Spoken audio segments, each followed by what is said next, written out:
Grand Junction is. Grand Junction, okay, like Colorado Springs is a home rule city.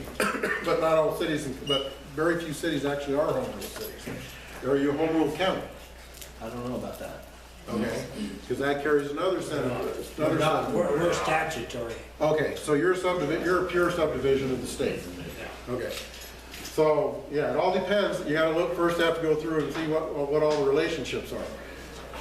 As a home rule city, okay, it is constitutionally vague as to whether a county elected official is a peer with a home rule city or is a superior, okay? They have two different distinct jurisdictions, but in issues where there's conflict between the city and county who takes precedent, it is not constitutionally clear exactly, and all the case law is a little bit confusing as to who takes precedence there. But it is clear in Colorado law that between a sheriff and a county commissioner or a coroner or any of the county elected offices, that they are peers.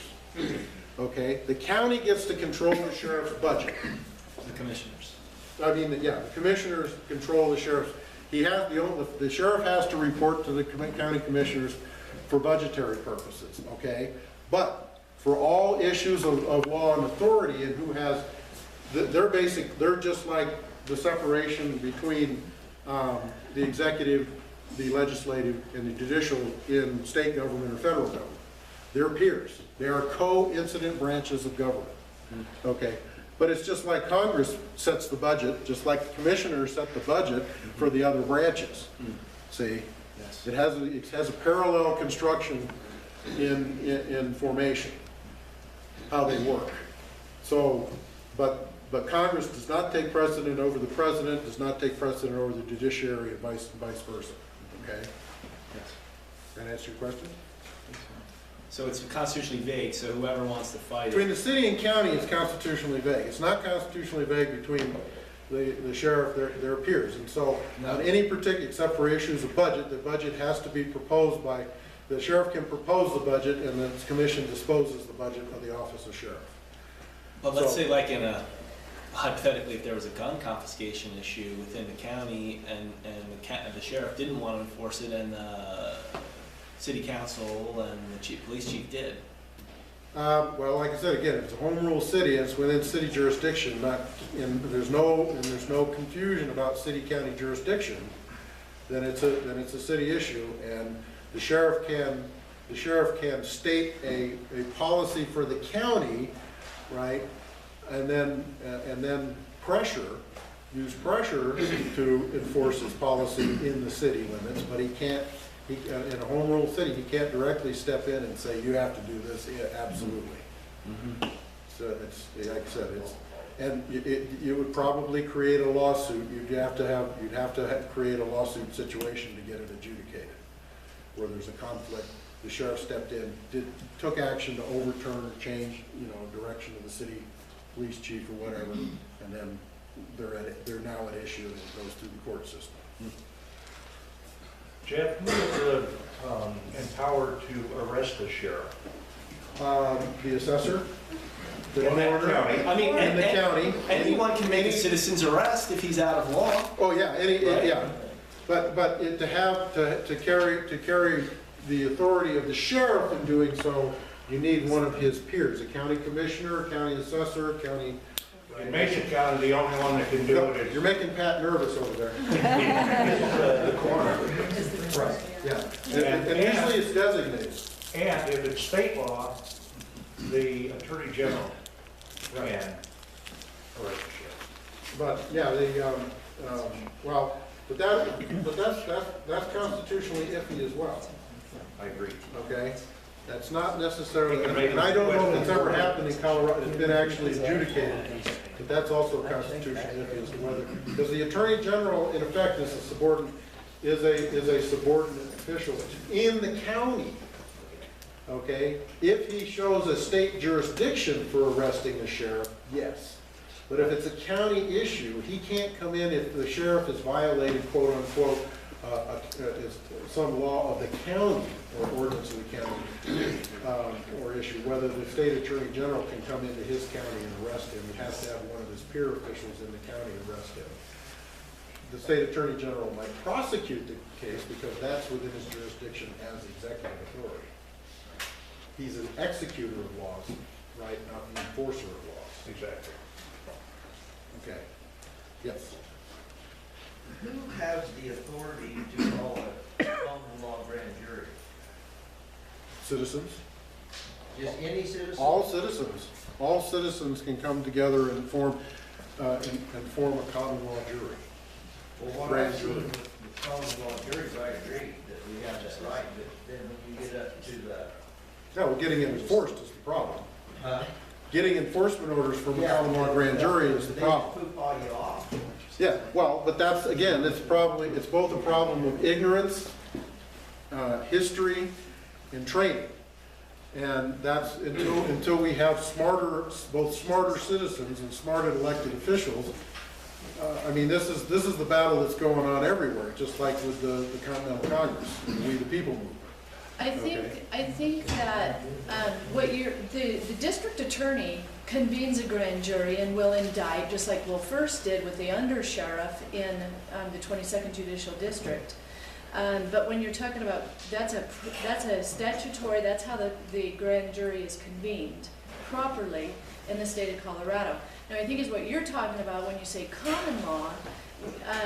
We're talking about something entirely different, like all of us could get together, as the movement out there, all of us could get together and convene a grand jury and go indict somebody. Yeah, well, I assume that's what he was talking about. That's exactly what he's talking about. I just want, Common law. I want everybody to know there's a distinct Right, oh, okay, difference. okay, yeah, common law Doesn't grand have the jury. force of law. And all the grand juries in the US that people have attempted to convene with like groups of people like us, never once have they ever been able to arrest anyone, and never once have they ever done anything. There's a proper way to handle a grand jury, and it's the district attorney convenes them. Yeah, you should, and the best way, with either type, the best way is to work through your local district attorney to get them Absolutely. effective, Absolutely. right? If you want to be effective, and this has been the problem for a long time, is they've tried, with the common law grand juries, they've tried to operate totally outside the system, and of course, nobody in the system is going to want to pay any attention or enforce those orders if they've done them entirely outside the system. So, but, Thank you. so, where were we at? Oh, yeah, let me go back. I'm not, Linda? Yep. How much, what time is it now? We're at 30. How much time, were you gonna take a lunch break? I'm not We sure. didn't discuss, I mean, Okay. initially we said 10 to 1, but we'll stay as long as we want. What do you want to do? What do people Like I want to said, do? well, I'm here for the duration. As long as people want, are interested in the discussion and want to hear this, I mean, we can take a break and come back and do lunch and come back and finish this, and I'll go as long as you want to go. I mean, I probably have another hour's worth of presentation at most, and then whatever questions remain. The only thing that I think is that some people do have to leave. They've Right. traveled from Lake City or, the way down in Mhm. Gunnison and that area and stuff. So I think that maybe if it's okay with everybody, can we move on a little bit? Okay. Okay, Harry Talbot, host of this event, he is preparing food. Yeah, we'll have some pizza and salad. And we could have it at 1, and then we could have a short break, and then continue with Okay. whoever could come in. Is that I'll try- okay? Okay, then I'll try to move this. And we'll have That's okay with everybody. donations for Harry. Well, For food. you don't feel obligated to, but it will be fine. Okay. Oops. Back up. So let's go back again. So, I think we now understand, some idea of where the sheriff fits in the scheme of things, the fact that he is indeed, they try to confuse this issue all the time. Every time you're dealing with the opposition in this, out of either their ignorance or their intent to misdirect, you always have to understand, listen to what they say, and then correct what they fail to say. Many times the opponents of the idea of the constitutional sheriff make the statement of, "Are you kidding? He's not the highest law enforcement official in the land. Who could believe that?" Well, of course he's not. He is only the highest law enforcement official of his county. So okay? But they try to misdirect the issue by leaving off the other end to get people to, you know, how can you have 3,000 counties with the highest law enforcement official of the land? Well, within their own county, it makes perfect sense. And no, they're not the highest law enforcement official of the land, only in their jurisdiction. Okay? There's all these, you have to watch and be very careful with the people who try to downgrade the understanding and idea of the Constitution of the sheriff. Listen very closely to the language they learn, that they use, because they have learned very cleverly how to get other people to think in their soundbite mode incorrect things about what we're saying about these issues. And misdirection, believe me, is always high on their agenda. How do we go about fixing some of these relationships that have been upended and inverted? If you walk into any sheriff's office, what you're going to find is their current relationships are defined by a set of things known as memorandums of understanding and memorandums of agreement. Those memorandums have in large part been used to redefine these relationships. Anybody that's ever been engaged in contract law, you know, I used to have a very interesting thing occurred. I was one of the smallest contractors to Bell Labs, personnel-wise, and in some ways, money-wise.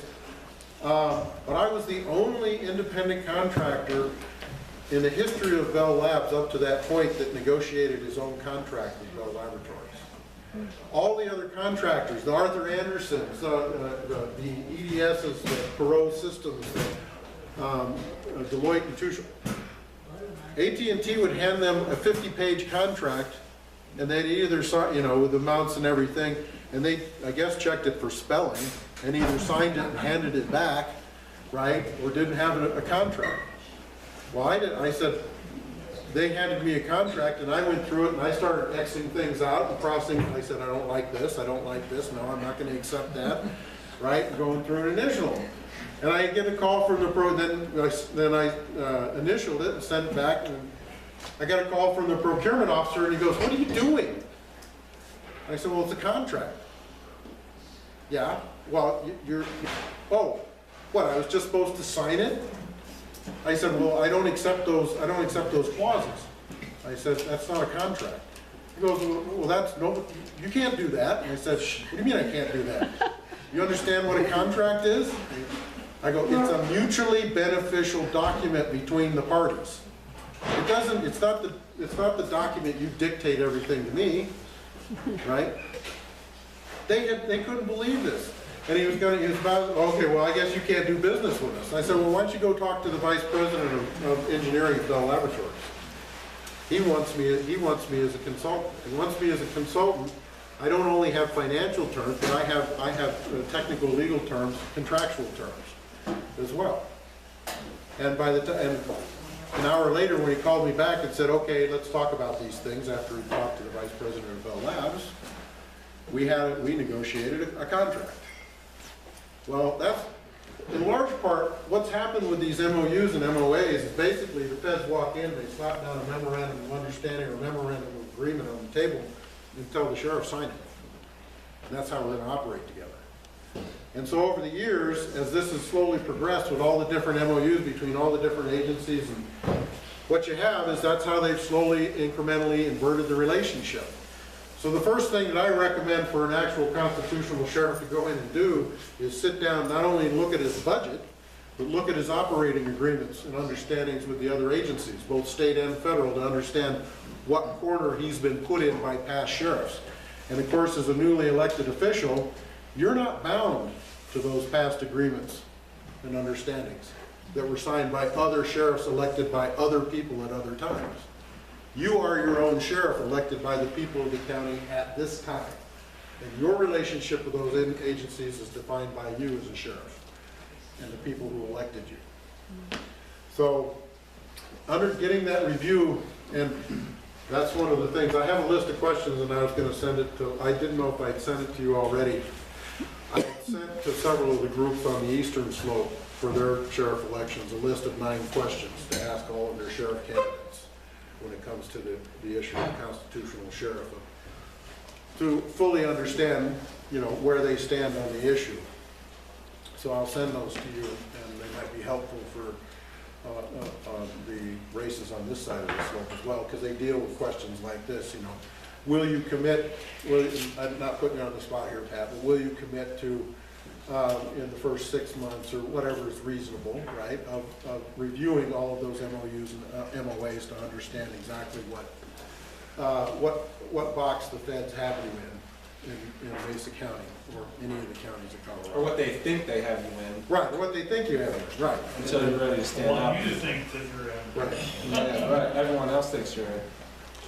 But but you really can't tell with anyone's, I mean, you can assume a lot of things, of course, because we see how what the direction has been with these federal agencies and their control of many sheriff's offices around the country, and how they just, we're in charge. They just assume automatically they're in charge. That kind of tells you where a lot of these MOUs or MOAs. But until you actually have a review of all the relationships, it's kind of hard to know exactly, for each sheriff to know exactly where he stands and what he can and can't do until he can alter, renegotiate, or abrogate each of these agreements or understandings. Would you have to go through each one and alter them? It'll depend on what it entails, when it was signed, how it was signed, and what the nature of the agreement was. But I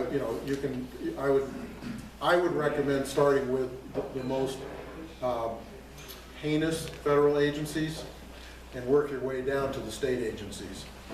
And because I think, there's not probably going to be a requirement to alter a number of those agreements. But you won't know that until you actually go into them and find out what they require the sheriff's office to do versus the feds versus the state in compliance. And what money is attached to those agreements, which is always the second part of the issue, right? What money and equipment is attached to those, and that's one of the hardest things to deal with, is what money and equipment comes with those understandings and agreements. Because just like with school board, every other, the problem we have, Idaho right now, I'm getting ready to publish a white paper with the Idaho Freedom Foundation. 34% of Idaho's budget is federally dependent now. And they call themselves, and I constantly go, and you call yourselves a red state. That's more than Colorado. I think Colorado is only 28 or 29%. We're like 54. 54? Well, maybe it's county is 54% dependent on state. Yeah, you'd have to look. I think the state, I don't know of any state that's 50%. Maybe it's county is 50%. Usually states seem to fall somewhere in the 20 to 30% range, and two of them in the 30 to 35% range. But yeah, counties, that would be maybe it's extremely state high. dependent on fed. Yeah, I'd be shocked if the county was that dependent. It probably is state funding. Maybe it's state dependent on fed. I know one of them is over 50. State dependent on fed? No, I'm saying state on fed would probably be less than 35%. Oh yeah, so maybe it's county on state. So, where were we at here? Okay. So that's, that's one of the answering the 9 questions, getting an understanding where you actually sit in the relationship is extremely important to redefining the relationship between the sheriff. But there should be no question that when the governor is in the county, the chief law enforcement official is still the sheriff. When the president is in the county, the chief law enforcement official in the county is the sheriff. When they're in his county, right? And there's a difference between cooperation and control. And that's especially when it comes to treasury agents and a lot of when presidents visit counties. One of the most important things, and this is really, and you have to think about it, this is a hard thing to do, right? The president comes into the county and the sheriff is telling the Secret Service what they can and cannot do. You're really busted because not because they're not technically correct, but because we've got a century of training in people's minds that have turned this thing upside down. I don't think in the 1840s or 1850s, or up until certain presidents took charge, I would say even all the way through Teddy Roosevelt, that if Teddy Roosevelt